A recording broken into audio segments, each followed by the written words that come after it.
Hello everyone, मैं दीपक sir DLC education अड्डा में आप सभी का स्वागत करता हूं। तो आज अलजेब्रा के लिए कुछ इंपॉर्टेंट टर्म मैं लेके आया हूं जो आपको बहुत इंपॉर्टेंट होगा।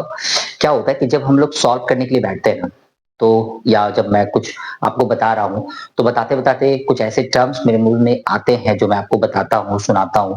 वो टर्म जो है डिस्कस करना काफी इंपॉर्टेंट होता है। वो बहुत बार ऐसा होता है कि बच्चे लोग से पूछ लिया जाता है कि आप क्या जानते हैं। तो देखिए क्या होता है कि अलजेब्रा में टर्म के बारे में मालूम होना चाहिए। टर्म अलजेब्रा में टर्म के बारे में मालूम होना चाहिए। क्या होता है, जैसे हम लोग जानते हैं फर्स्ट टर्म, है ना। फर्स्ट टर्म या आप लिखते हैं सेकंड टर्म, लिखते हैं, है ना, या आप लिखते हैं थर्ड टर्म। ये टर्म कोई एग्जाम वाला टर्म नहीं है।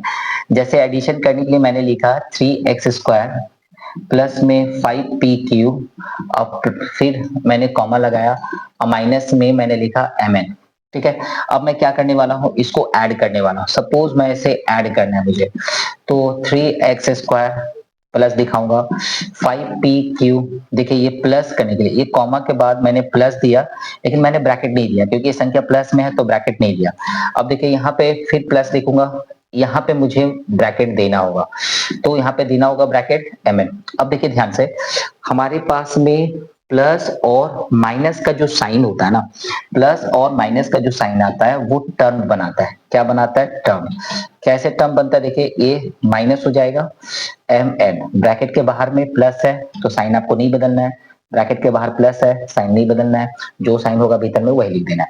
क्वेश्चन ये होता है कि ये x² है, मतलब फिर ये पी क्यू है और ये एम एन है। क्या मतलब था इसका? ये x² है, ये पी क्यू है, ये एम एन है, तो ये सारे के सारे अनलाइक हो गए। क्या हो गए?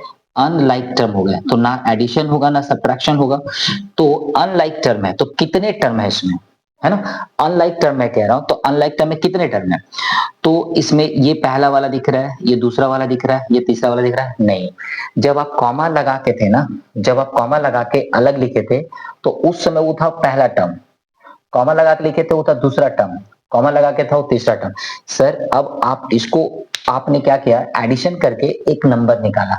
ये नंबर सपोज सॉल्व करके कितना आएगा, ये नंबर को सॉल्व करके सपोज 100 आ गया से एग्जांपल में, तो यदि 100 आ गया इसको सॉल्व करके, तो ये पूरा जो नंबर है वो तो एक ही टर्म दिखा रहा है क्योंकि यहाँ पे सॉल्व करके 100 आ जाएगा। लेकिन जब आप इसको अलग अलग लिखे थे, अलग अलग लिखे थे आप, तो ये तो तीनों अलग अलग था। तो टर्म जो होता है वो समझिए क्या होता है कि जब आप अलग अलग करके लिख रहे हैं तो वो टर्म है, और साथ में लिख रहे हैं तो वो सिंगल टर्म बन जाता है। क्या बन जाता है? सिंगल टर्म हमें बन जाता है। लेकिन ठहरिए, ऐसा नहीं है। ये जो सिंगल टर्म आपको दिख रहा है जो कि एक सिंगल नंबर सॉल्व करके आएगा, उसे हम लोग अलजेब्रा में क्या करते हैं, अलग अलग नाम से जानते हैं। क्योंकि जो आपका आंसर आया, ठीक है ना, वो कैसा टर्म है। यदि ये क्वेश्चन पूछा जाए कैसा टर्म है, तो आपको करना क्या है, सो आपको जानना होगा बेसिकली। तो कुछ बेसिक टर्म के लिए हम लोग अलजेब्रा में यूज करते हैं। जैसे हम लोग यूज करते हैं मोनो का मतलब क्या होता है? सिंगल। और बाई का मतलब क्या होता है? बाई का मतलब टू। और ट्राई का मतलब क्या होता है? तीन। और एक टर्म लिख लेते हैं पॉली या मल्टी। ठीक है, तो बस ये चीज पे ध्यान लगाना है।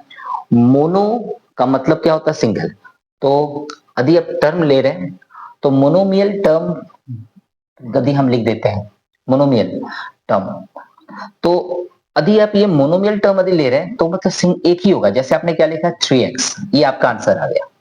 ठीक है, आपका आंसर सपोज ये है और आपका आंसर है 7p³, ये आंसर है। सपोज आपका आंसर आ गया माइनस में 7xyz², ऐसा आ गया। तो इसमें आप क्या देख रहे हैं, इसमें आपका मल्टीपल प्लस माइनस वाले टर्म नहीं है, सिंगल है। तो मोनो मैंने सिंगल, तो सिंगल टर्म होंगे तो मोनोमियल टर्म होंगे, तो ये मोनोमियल टर्म के एग्जांपल होंगे। अब सोचिए यही वाला एग्जांपल आप यहाँ पे लिखिए, सपोज 3x के साथ में आपका 2y भी आ गया, तो आप क्या देख रहे हैं, एक टर्म इधर है एक टर्म इधर है, तो दो टर्म आपको दिख रहे होंगे। चलिए इधर भी एक एग्जांपल में और लिखते हैं। सपोज माइनस में 3x है और माइनस में 2y है, तो आप क्या बोलेंगे, एक टर्म इधर है एक टर्म इधर है, तो दो टर्म हो गए, तो बायनोमियल टर्म इसे कहते हैं, बायनोमियल टर्म कहते हैं, मतलब दो हो गए। तो जो आपका आंसर आ रहा है वो कैसा टर्म है, सिंगल यदि है मतलब उसमें आपको प्लस और माइनस का एक साइन दिख रहा है, क्या दिख रहा है, केवल एक साइन, चाहे प्लस हो चाहे माइनस हो, ओनली वन साइन आपको दिख रहा है ना। ये 3x का मतलब क्या है, प्लस 3x, तो आपको एक साइन दिख रहा है। 7pq का मतलब क्या है, प्लस में 7pq, मतलब इसमें भी आपको एक साइन ही दिख रहा है। माइनस में 7xy, माइनस में 7xy जेड स्क्वायर, इसमें भी आपको क्या दिख रहा है, एक ही सिंबल दिख रहा है। तो ओनली वन साइन, चाहे वो प्लस का हो चाहे वो माइनस का हो, उसे आप मोनोमियल टर्म कहते हैं। अब इसको ध्यान से देखिए, ये यदि आपका आंसर है तो इसमें आपको दो साइन दिख रहा है ना, एक इसके लिए साइन दिख रहा है, एक इसके लिए दिख रहा है, एक इसके लिए दिख रहा है, एक इसके लिए दिख रहा है। यदि आपको दो साइन दिख जाए, दो साइन आपको दिख रहा है, ठीक है, टर्म के हिसाब से दो साइन आपको दिख रहा है अलग अलग, है ना, तो दो साइन दिख रहा है, चाहे वो प्लस हो चाहे माइनस हो, कोई फर्क नहीं पड़ता, बाइनोमियल कहते हैं। यदि आपको तीन साइन दिख रहा है, चाहे वो प्लस हो चाहे माइनस हो, कुछ भी हो कोई फर्क नहीं पड़ता, तीनों ही प्लस हो जाए उससे भी कोई फर्क नहीं पड़ता। जैसे सपोज लिखा आपने a प्लस बी प्लस सी, तो तीन टर्म हो गए। आपने लिखा a माइनस बी प्लस सी, तो भी तीन टर्म हो गए, माइनस ए माइनस बी प्लस सी, तो भी तीन टर्म हो गए। तीन यदि दिख गया तो आप उसको बोलते हैं ट्राइनोमियल, है ना, ट्राइनोमियल। और इसके बाद मल्टी या पोलिनोमियल। तो ये था टर्म पहचानने का। तो जब भी आप टर्म टर्म सुनेंगे अलजेब्रा में, तो आपको दिमाग में क्या जाना चाहिए कि कौन सा term, first term second term third term, जो आंसर आ गया वो मिला के भी एक टर्म है। प्लस हम लोग जब एडिशन सब्ट्रैक्शन करते हैं तो हम लोग उसको कैटेगराइज करते हैं कि कितने उसमें टर्म है। तो ये भी एक सेंस होता है कि मोनोमियल की बात हो रहा है, बाइनोमियल की बात हो रहा है, ट्राइनोमियल की बात हो रहा है। तो इस तरह से भी हम लोग टर्म्स को देखते हैं। तो अब सोचिए कि हमारा जो आंसर आ गया, सपोज कोई एक एग्जांपल मैं ले रहा हूं, a plus B plus C divided by 2ab, यदि ऐसा है ना, तो आपके पास में क्या दिख रहा है, ये डिवाइड दिख रहा है, डिवाइड दिख रहा है, तो ये डिवाइड सब में है, ये डिवाइड क्या सब में है, आप ऐसा बोलेंगे। लेकिन याद रखिए यदि किसी भी एक्सप्रेशन में ये डिवाइड का डिवाइड आ गया, ठीक है ना, जैसे डिवाइड आ गया तो वो हो जाएगा मोनोमियल। क्या हो जाएगा, मोनोमियल। ठहरिए, मैं ऐसा क्यों कह रहा हूं, देखिए कोई भी एडिशन करके जो भी आया, जो भी एडिशन करके आएगा उसको 2ab से आप डिवाइड देंगे। तो ये जो पूरा आंसर है ये एक सिंगल टर्म है, क्या है ये, सिंगल टर्म, सिंगल टर्म ये पूरा आंसर है। तो मोनोमियल ही आप इसको बोलते हैं, ठीक है। कोई एक एक्सप्रेशन है, सपोज 3xy प्लस 2pq और डिवाइडेड में यदि आपको दे दिया 2m, है ना, यदि ऐसा दे दिया तो ये भी आपका क्या हो जाएगा, सिंगल टर्म हो जाएगा, ठीक है। तो मल्टीप्लीकेशन के साथ ऐसा नहीं होगा, डिवाइड के साथ ऐसा होगा, याद रखिएगा, डिवाइड के साथ में ऐसा होगा कि वो सिंगल टर्म ही कहलाएगा वो, ठीक है, मोनोमियल ही कहलाएगा डिवाइड में जाने से। और दूसरी चीज है कि आप इन सभी को मिला के एक टर्म ही कंसीडर कर सकते हैं, एक टर्म, इन सभी को मिला के भी आप एक टर्म कंसीडर कर सकते हैं।